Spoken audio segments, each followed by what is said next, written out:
Good morning, wherever you are at, whether it's morning or afternoon or even evening. Can everybody hear me okay?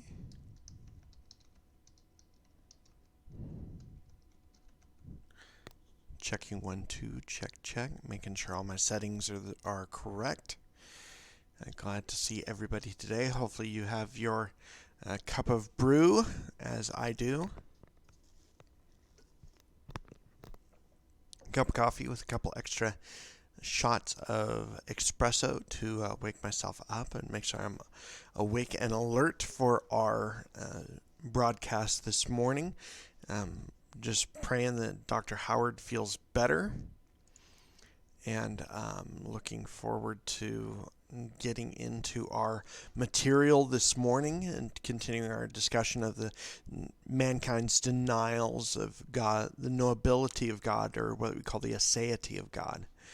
Been looking forward to getting through this material and journeying with you guys through systematic theology, and such as in a big book like Burkhoff's Systematic Theology, or whatever systematic theology you prefer, whether it's Burkhoff's or Geisler's or there's 20 million others, Erickson and others, that this is the main textbook for our lessons here in the Committed 100, but it's actually a blend of many of the different systematic theologies I've gone through over the years. Just praying and hoping Dr. Howard feels better soon so that he's able to get back on the train of the Committed 100 bus. But with that, we will continue our lesson this morning. Also, hey, Dr. Howard, love the shout out yesterday, but don't take my blessing, buddy. I like to try and do things as privately as possible. So, but it is nice to be thanked and to realize that people notice sometimes the things that you do privately, that people are actually watching. And as a side note, people are watching. Whether it's other Christians or unbelievers, people are watching us. What we do, what we say, how we act, especially in crucial moments, in crisis moments. That is when the people really look and say, okay, are they really Christians? Or when the buck stops, are they going to stand by their said convictions, or are they going to falter? And just was the trial of the early church in Rome. Whenever there was sickness or plague or problems in the kingdom, the Christians were the first people watched to see what they would do. Same thing, I'm reminded of the story of Calvin. When plague came through Geneva, he ended up staying along with many of his parishioners, although the majority of people fled, to minister to those affected by the plague. And in fact, he had gotten plague himself for a period of time and was able to recover from a type of plague. And because of that, he became known as the people's pastor, because he, in the time of crisis, the church stood up.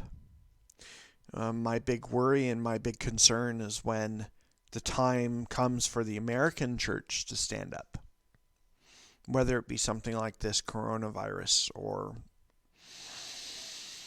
whatever trials or tribulations might come our way, that the true church, those that are within the four walls of the church, might actually stand up for what they truly believe in and show Christ's love in the midst of unbelievable circumstances. But we will see when that time comes. You know, in the book of Revelation, chapters 2 and 3, the seven churches, there's the promises to the overcomers. The big question is are we going to be one of the overcomers? One of the ones who continue that no matter what comes in life, through the power of the Holy Spirit, is able to overcome insurmountable odds and to show God's power and grace to a generation that has not known it. But that's your extra free 5 cents for today. We'll pick up where we left off on Monday. And we are looking at the second denial of the knowability of God. Man really knows only what he can grasp in its entirety. Mankind, because of our creational limitations, cannot fully know God. That's insanity to think that we could, even remotely in our present state. And yet there's so many that want us to have an infinite knowledge of God and be able to explain the deep wonders of God to them in order to give them evidence that he exists. Mankind often has the folly that we therefore have to have an exhaustive knowledge of God. This comes out a lot in debates between atheists and Christians, or agnostics and Christians. Well, I can't believe in a God if we can't fully understand him. Well, then is he truly a God? Does then the God, if you can fully grasp him, know him, use your senses to comprehend him, touch, taste, smell, height, depth, width, all these different perceptions, if we are able to measure God in a way, then truly is he God? Does then he not become like one of the idols that in Isaiah chapters 40 to 50 that are made with human hands, that part of the wood that went to make the idol is used to cook their food or to warm their bodies? It's nothing. And in fact, I was reading an article earlier this morning about an apocryphal book, The Apocalypse of Abraham, in which the story goes that Abraham, as a young child, his father was an idol maker, and he's taking some idols to be sold or to be used, and he notices that on the way of transportation that one of the heads of the idols falls off, and he realizes that he's just peddling in false gods, that he needs to know the real God. Now, whether this story is true, which I highly doubt, is very much our human condition. That a lot of the times we are the peddlers of the idols of the heart. It reminded me of something that Calvin had said, that the heart is so desperately wicked and is a manufacturer that it creates so many idols that come out of our own hearts. They don't have to be idols of wood or stone or metal, but they can be, in fact, created from our own very heart. And I think, in a way, that this denial of the aseity of God, that we have to fully know him, is an idol of the heart. Mankind wants to be in control. Hi, Mrs. H. Good to see you. Yeah, you're right, Dr. Howard. We don't fully comprehend many things in this life, yet we don't deny their existence. And then why is it then that it's different when trying to understand God? Once again, double standards. In a lot of the times when speaking with atheists and agnostics, you have to point out the double standards. You don't apply this standard anywhere else in your search for truth, and yet why is it then when it comes to God that this standard has to be true? It's an inconsistency. It's a faulty logic that needs to be pointed out to our friends so that they can know, number one, their error, but number two, be able to approach God in a different way, in a different perspective, so that they can truly come to know gnosis, him. Third denial is all predicates of God are negative and therefore furnish no real knowledge. Hamilton, not Alexander Hamilton, but another Hamilton, says that the absolute and infinite can only be conceived as a negation of the thinkable, which really means that we can have no conception of them at all. In other words, the only outcomes from things that are infinite and absolute and absolutely unknowable in their entirety are negative. In other words, if you really want to put it the way that they want to put it, that they are bad, that they are evil. So in other words, because God is absolute and infinite, that he is therefore by necessity evil. He is therefore by necessity unthinkable, unchangeable, unknowable, where some of those attributes, yes, are true, and yet we can have no conception of them at all. Where do we think thought came from in the first place? Where do we think that the concepts of eternity, of the vastness of the universe, where do we think that all these things come from? And yet we automatically then assume, because we cannot fully know it, then it's bad, it's negative, as the Hamilton states. Yeah, as Dr. Howard says, based on what? That's the huge questions that we're asking here of our friends, our atheist and agnostic friends, have some sort of presupposition. Everyone has presuppositions. Christians have presuppositions. Atheists and agnostics have presuppositions. But we have to continue to point out the fact that their presuppositions are almost entirely based on a Christian worldview, based on our ability to know God. And yet then they want to put the double standard and to judge things by a different standard for our understanding of God, and yet not apply those same standards when evaluating things themselves. Based upon what? Upon, another way of phrasing this is upon what standard? See, our atheist and agnostic friends honestly can't base anything upon any type of standard, because if in fact the world is time, matter, chance, and mutation, there is no standard. It's all chaos. It's all random. And yet they want to borrow from the Christian worldview and say, yes, that there are absolutes. There are things that we cannot know. Upon what standard? The same thing comes when we talk about morality, when we talk about right and wrong. Upon what standard? As we're going to probably next week start, God willing, and the creek don't rise, look at a debate between Dr. White and Jeff Durbin, and two atheist proponents at the University of Utah last year.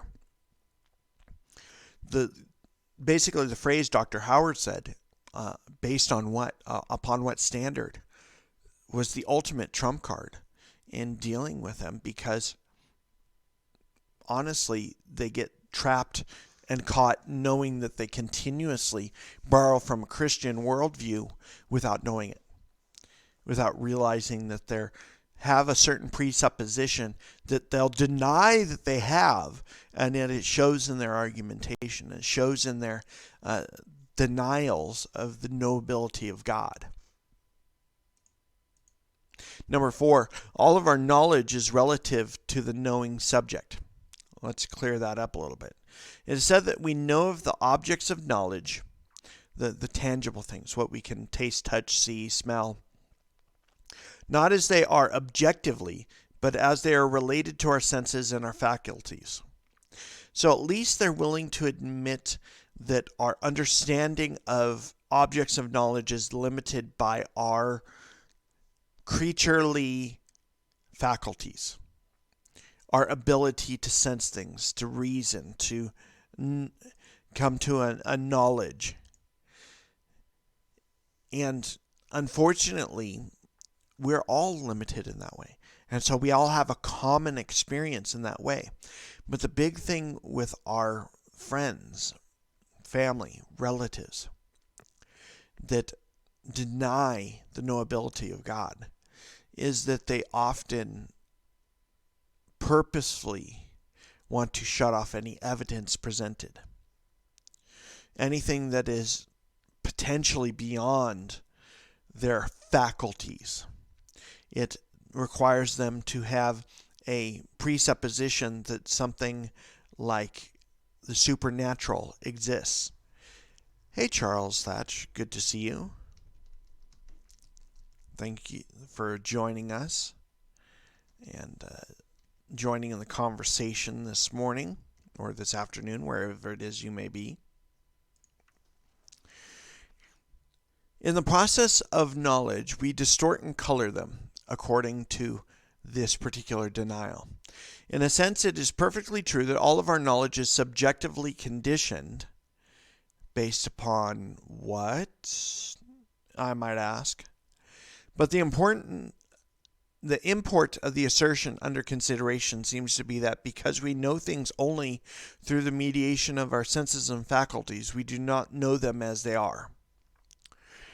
Well, if we were to apply the same standard to science, the whole process of science of going from a theory or a postulation to a theory to a law is time, evidence,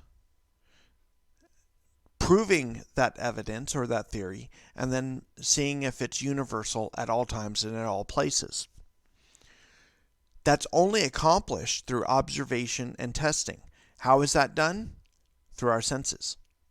And in modern times, through use of scientific equipment to be able to help us more accurately measure or to evaluate the theories in which we postulate. But if we didn't have our senses, our sight, our smell, our touch, our ability to rationalize things such as time or space or mass or length or height or width, we couldn't know things as they are at all. We couldn't believe that this desk is solid and can hold this computer up because we couldn't trust our very own senses. If we can't trust our senses, then what world do we live in? Is it once again going back a couple of sessions ago to the Christian mysticists to think that we basically live in a digital world and that it just appears as we view it and we see it, some type of basically giant computer program? Then truly we couldn't trust our senses because the world in which we live in is not real. But that's basically this denial of the knowability of God, is that they're stating that we really can't know what we know. Does that work at all? Has that worked at all? Can we even then rely upon anything, math or a theory of relativity or the laws of thermodynamics? All those go out the window when we cannot trust our senses and our faculties in comprehending the world in which we live in. And it's only in and through our senses and our faculties that we are able to assess the great power of God in this world, as Romans 1 says, that He has created this world and He has created the trees, and we see that power, and then we attribute to Him rightfully His position as God because He is the Creator. The number one thing when you're going through Isaiah chapters 40 through 50, I keep hammering on this, and I will keep hammering on this until you guys put some of those passages to memory, because the number one test between the false God and the true God is the one who places the stars in the heavens, the one who rolls out the heavens like a scroll, the one who created the heavens and the earth. That is the trial that is placed between the true God and the false God. And the only way that we as the created beings can come to an understanding of who wins that debate, of who wins that war, is in and through our senses. Oh, hey, computer. Thank you. As Dr. Howard just said, yup. All of our knowledge is relative to the knowing subject, and those are the four main denials of the knowability of God. As we've looked at so far, and we're going to continue the next section, we could continue on this subject for a month, but I wanted to keep things short, sweet, and to the point. Once again, yes, this is systematic theology, but it doesn't mean that Chris gets to sit here and flap his mouth for 45 minutes and you guys don't do your own homework. Get your own copies of Systematic Theology by Berkhoff. Get your own copies of Systematic Theology by Ryrie or Grudem and work through the material. I can't, this isn't the Matrix. I can't just download knowledge into your brains. As Dr. Howard continues to say, continue to assert, you've got to pull the work yourself. We can sit here and teach and teach and teach and teach. You can only lead a horse to water, but you can't make him drink. And especially this is true in the area of theology. You have to work through it. Yes, these lectures and these discussions are the beginning of that journey. You then have to pick up the slack and continue on this process. The next section we're going to be looking at is what's called the self-revelation prerequisite of all knowledge of God. In other words, Christians believe that in order to truly know God, he has to self-reveal himself, self-revelation. He has to be the one to pull back the curtain so that we can come to know him. And then he is the one that determines how much we know of him, what is required.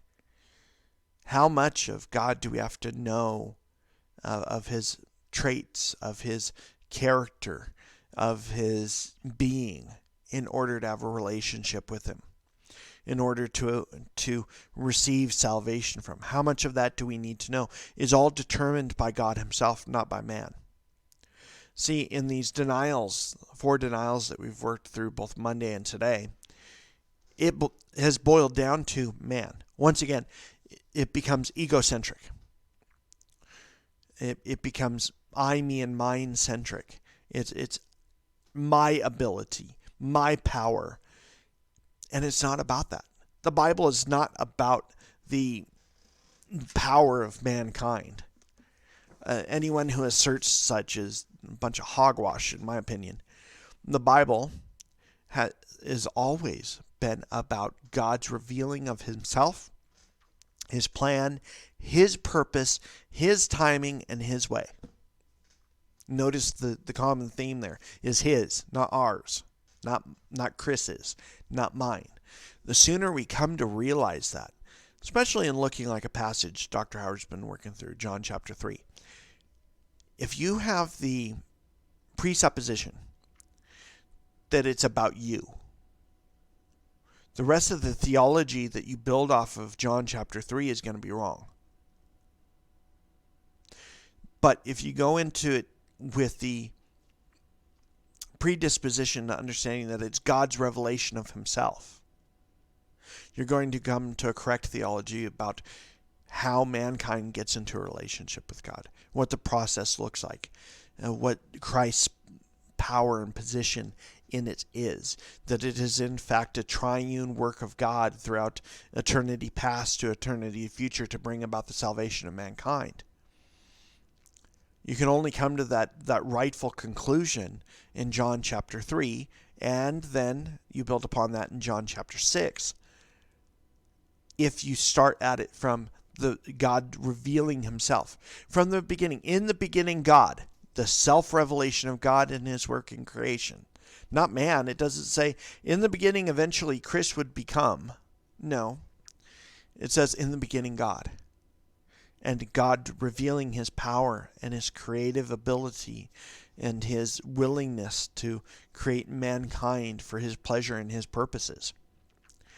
I'm really, really tired of mankind wanting to continue to insert himself into this great tapestry of God's work. Whether willingly or unwillingly, whether knowingly or unknowingly, mankind continually wants to insert himself into the Bible. If you guys have time, please revisit a broadcast I did a number of months ago on Get Yourself Out of the Bible. Stop sticking yourself in there when it doesn't belong there. Get your focus back on God's revealing of himself. Then and only then will you have a proper understanding of where we're going and what we're doing. Why are we here?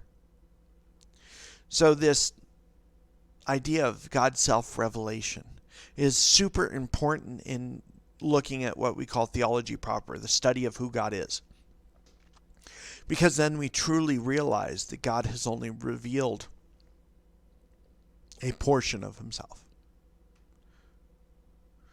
Only that which we need to know.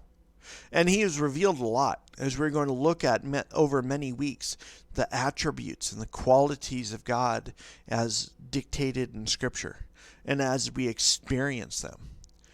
Here's the thing is not only did Abraham, Isaac, and Jacob, the 12 disciples and the early church fathers, were all experiential Trinitarians. That as they experienced life and God, they understood his nature. They didn't need to take a systematic theology course in order to understand the unity of the Godhead. They understood by nature and by work and by the interaction, God self-revealing himself. And yet, in these days in which the Holy Spirit continues to strive and work in the hearts of men, that he truly has to work hard, that as mankind hasn't had the experience with God as Israel did in the wilderness, or as Peter, James, and John did, being the inner circle with Jesus, or as seeing the power and the miracles of Christ during his ministry. That truly then what Jesus said, blessed are those who do not see and still believe. The disciples were blessed to be with God and to receive teaching directly from him. That took a certain measure of faith. But even more so now that we do not have the great signs and the miracles in the way that the disciples saw, we have to rely even more so upon God's self-revelation in his word to understand who he is, what his plan is, what his purpose is in the world. God communicates knowledge of himself to man, not the other way around. We don't somehow have a magic button or a magic wand that commands God to reveal himself. We don't have some secret knowledge. We're not Gnostics. Although many Christians act as though they're Gnostics, as though somehow secretly that they can command God to reveal himself in a certain way to him or her. Many Christians today are functional Gnostics, and that they think that somehow that because this Bible is a revelation just to them, that they are the one that is in it, that they are the one that are naming it and claiming it, that then it becomes all about them, that they have some type of secret power to find out the deep truths of God. And yet from the very beginning it has been the self-revelation of God to mankind.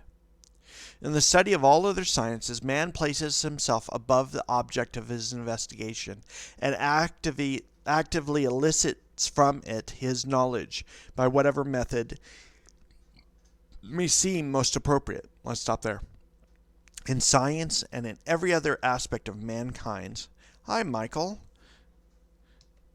good morning, or in your case probably afternoon or evening. Mankind in science and in other areas of study places him up above the subject that they study. When we go to college, it's always I'm the one that's going to draw out of these textbooks the answers.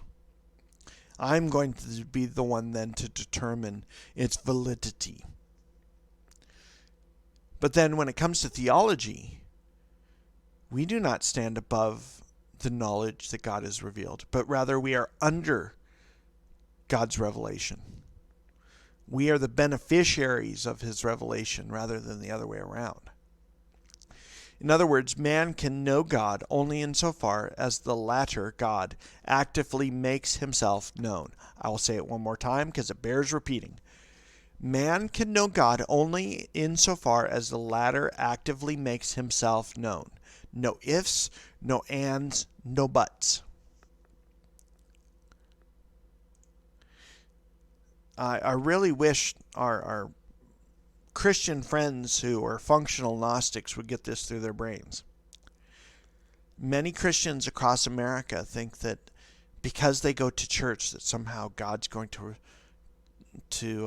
that they receive extra special knowledge, or that they truly know God more than anybody else. And yet we only know God in as much as he reveals himself. Throughout Scripture, it is always, if mankind seeks after God, that God will reveal himself. Consistently, whether reading the Old Testament, whether reading Job or the Psalms, or in the New Testament. And no wonder it is that when Jesus says, "Come after me and I will give you rest," it's a continual revelation of himself. It's not something mystic. It's not something hidden. It's not some type of secret Gnosticism. That Jesus says, I'm going to reveal more of myself and how I will bring you rest in and through my existence, my revealing of myself. That is why last night I was teaching at our youth group, and we've been going through Revelation, actually a study of all of apocalyptic literature, and especially what we would call eschatology. But so many of our Christian friends continually to call revelations, that there's more than one revelation of God. And that's why in my Greek New Testament it says the Apocalypse of John. That Jesus is revealing himself and his plan and his purpose to John. In and through not only the letters to the churches, but the visions that he sees and that he writes down. In the same way, God has revealed himself to mankind in and through his word. It is only through the pulling back of the curtain, the unveiling, that God has chosen to use mankind and at various times and various places and by various means to reveal his plan and his purpose to mankind. He is the one actively in charge of that revelation, and he is the one that will not only keep that revelation, but make sure that it is perfect, that it is whole, that the verbal, plenary inspiration of God will continue, because he is the one that keeps it, not us. If it's up to us to keep his word holy and pure, we're going to mess it up. We're going to purposely insert errors. We're going to purposely mess up the text, because if mankind can mess up, mankind will. But God said that he would preserve his word even above his own name. Why is that? Because it reveals who he is and his plan for mankind. God communicates knowledge of himself to man and not the other way around. God does not care what man thinks. God doesn't need man's knowledge. In fact, it's the other way around. It's mankind that needs God's knowledge. It's mankind that needs God to peel back the veil and to reveal himself to us. And that's why over these next many weeks, we will continue to study systematic theology. In particular, right now, we're looking at theology proper, the study of who God is and how he has revealed himself, and the importance of the self-revelation of God, as what we call a prerequisite or a presupposition that Christians come to in the Bible, that it's a revelation that God has given to mankind, and that because it has its source and authority in Him, that then we remove the human element, and then we can truly gather capital T truth from it, and then understand the world in which we live in, understand the purpose and plan of God. I know it's been a little bit more about me preaching today than going through the material, but sometimes I know Dr. Howard gets like this too. When something is as essential to the faith and as essential to our study of who God is in the Scriptures, you get a little passionate about it. And I think all Christians should. There should be a liveliness that comes to the discussion of what God is doing and has done. Because if not, it becomes dead religion. It becomes useless. All you have to do is look around in the world at the denominations of the world and see dead, useless religion that says that they're quote-unquote Christian, but they've denied the inspiration of the Scriptures. They've denied that it's a revelation from God, that it's just mankind writing down their thoughts about God. It is vastly more than that. In the future, we will also be looking at the text and transmission of the Scriptures and how we have gotten them today, but that's not today. I will leave you where we're at and pick this up on Monday. Prayerfully, hopefully, Dr. Howard will be better. If not, I think I can scrounge up some old sermons to post tomorrow for the Committed 100 to review and to interact with. Just pray and hope Dr. Howard gets better. Hope and pray that you've been blessed, and that the Lord would bless you and keep you, make His face shine upon you, and give you rest. I will see you all next week. Bye.